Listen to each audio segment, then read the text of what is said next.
বনী ইসরায়েলের একদল লোককে আল্লাহ তাআলা বানর ও শূকরে পরিণত করে শাস্তি দিয়েছিলেন। শনিবারে তাদের মাছ ধরতে নিষেধ করা হয়েছিল, কিন্তু তারা তা কৌশলে অমান্য করতে থাকে।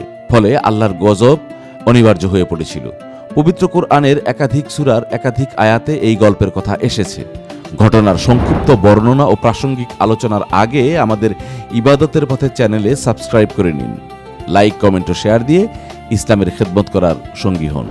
ঘটনাটি কোথায় ঘটেছিল এ ব্যাপারে সুনির্দিষ্ট কোনো তথ্য পবিত্র কোরআনে বর্ণিত নেই। তবে এটুকু বলা হয়েছে, ঘটনা সাগর উপকূলের এবং সেখানকার বাসিন্দারা মাছ শিকার করে জীবিকা নির্বাহ করতেন। মুফাসসিররা এ ব্যাপারে একাধিক জায়গার কথা বলেছেন, তবে প্রসিদ্ধ মত হল জায়গাটির নাম আয়লা। লোহিত সাগরের তীরেই এটির অবস্থান।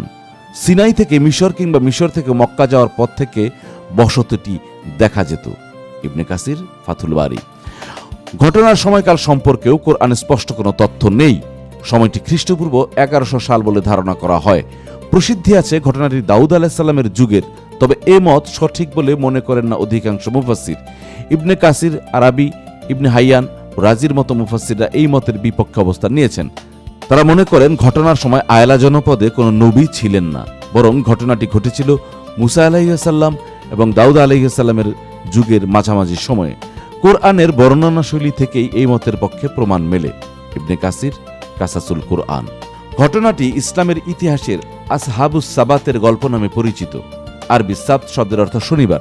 আসহাবুস সাবত বলতে তাদের বোঝানো হয় শনিবারে আল্লাহর বিধান লঙ্ঘন করার কারণে যাদের শাস্তি দেওয়া হয়েছিল। মুসা আলাইহিস সালামের আমলে বনী ইসরায়েলের সাপ্তাহিক ইবাদতের দিন শনিবার নির্ধারণ করা হয়েছিল। এ দিনে তাদের উপর বিভিন্ন বিধিনিষেধ আরোপ করা হয়। সেই ধারাবাহিকতায় এই দিনে তাদের জন্য সাগর থেকে মাছ ধরাও নিষেধ ছিল। আল্লাহ তাআলা বলেন, তাদের আরও বলেছিলাম শনিবারে সীমা লঙ্ঘন করো না, এবং তাদের থেকে দৃঢ় ওয়াদা নিয়েছিলাম। সূরা নিসা 154। সাগর উপকূলের জনপদ আয়লার প্রায় সব মানুষই মাছ ধরে জীবিকা নির্বাহ করতেন। আল্লাহর বিধান হিসেবে তারা সপ্তাহের বাকি দিনগুলোতে মাছ ধরলেও শনিবারে আল্লাহর ইবাদত করতেন। একসময় আল্লাহ তাদের পরীক্ষায় ফেললেন। শনিবারে মাছ শিকার না করার কারণে দেখা গেল বিপুল পরিমাণে মাছ সমুদ্রের তীরে এসে জড়ো হতে থাকে। ফলে কিছু অবাধ্য মানুষের পক্ষে লোভ সামলানো কঠিন হয়ে পড়ে এবং তারা মাছ ধরতে কৌশলের আশ্রয় নেয়। শুক্রবারে জাল ফেলে বা গর্ত করে রাখত। মাছ এসে যেই জাল বা গর্তে আটকে গেল, রোববার এসে তা শিকার করে নিত। ফলে দেখা গেল অনেকে শনিবারেই প্রকাশ্যে মাছ ধরতে লাগলো। এটি ছিল সরাসরি আল্লাহর বিধানের লঙ্ঘন। পবিত্র কোরআনে আল্লাহ তাআলা বলেন, আর তাদের অর্থাৎ মদিনার ইহুদিদের সাগর তীরের লোকজনের ব্যাপারে জিজ্ঞেস করো, যখন তারা শনিবারের সীমা লঙ্ঘন করত, যখন শনিবার পালনের দিন মাছ তাদের সামনে এসে পানিতে ভাসত, তবে যেদিন তারা শনিবার পালন করত না সেদিন তা তাদের কাছে আসত না। এভাবেই আমরা তাদের পরীক্ষা করলাম, কারণ তারা অবাধ্যতায় লিপ্ত ছিল। সূরা আরাফ 163। এ সময় আলায় 3 ধরনের লোক ছিল। 1, অবাধ্যতার সঙ্গে যুক্ত। 2, অবাধ্যতার সঙ্গে যুক্ত নয় এবং অবাধ্যদের নিষেধও করত না, বরং নিষেধকারীদের বাধা দিত। 3, অবাধ্যতার সঙ্গে যুক্ত নয় এবং অবাধ্যদের নিষেধ করত। সমাজের ভালো মানুষগুলোর কথাও যখন অবাধ্যরা শুনল না, তখন আল্লাহ তাদের প্রতি ভীষণ ক্রুদ্ধ হলেন এবং কঠিন সাজা দিলেন। তাদের বানর ও শূকরে পরিণত করলেন। আল্লাহ তাআলা বলেন, তোমাদের মধ্যে যারা শনিবার সম্পর্কে সীমা লঙ্ঘন করেছিল তাদের তোমরা অবশ্যই চেনো, এবং আমি তাদের বলেছিলাম তোমরা ঘৃণিত বানরে পরিণত হও। সূরা বাকারা 65। অন্য আয়াতে বলা হয়েছে, বলো আমি কি তোমাদের এর চেয়ে নিকৃষ্ট পরিণামের সংবাদ দেব যা আল্লাহর কাছে আছে, যাকে আল্লাহ লানত করেছেন এবং যার প্রতি ক্রোধান্বিত হয়েছেন, আর যাদের কাউকে তিনি বানর ও কাউকে শূকর বানিয়েছেন। সূরা মায়েদা আয়াত 60। কিছু আয়াতে শুধু বানর বানানোর কথা এলেও একটি আয়াতে শূকর বানিয়ে দেওয়ার কথাও এসেছে। কাতাদা বলেন, তাদের যুবকদের বানরে এবং বৃদ্ধদের শূকরে পরিণত করা হয়েছিল। আর শাস্তি পাওয়ার পরও তারা নিজেদের আত্মীয় স্বজনকে চিনত এবং তাদের কাছে এসে অঝরে অশ্রু ঝরাত। তাফসিরুল জাকারিয়া।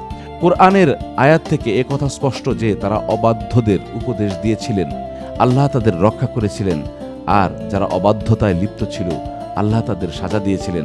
যেমন আল্লাহ তাআলা বলেন, এরপর যে উপদেশ তাদের দেওয়া হয়েছিল তারা যখন তা ভুলে গেল, তখন যারা অসৎ কাজ থেকে নিষেধ করত তাদের আমি উদ্ধার করি, আর যারা অবাধ্য হয়েছিল তাদের আমি কঠোর শাস্তি দিই। সূরা আরাফ 165। তবে যারা অবাধ্যতায় লিপ্ত হয়নি, আবার নিষেধও করেনি, তাদের পরিণতি কি হয়েছিল তা সরাসরি কোরআনের আয়াত থেকে জানা যায় না। মুফাসসিরদের কেউ কেউ তাদেরও শাস্তিপ্রাপ্তদের অন্তর্ভুক্ত করেছেন, তবে অধিকাংশ মুফাসসিরের মতে আল্লাহ তাদের রক্ষা করেছিলেন। কাসাসুল কোরআন।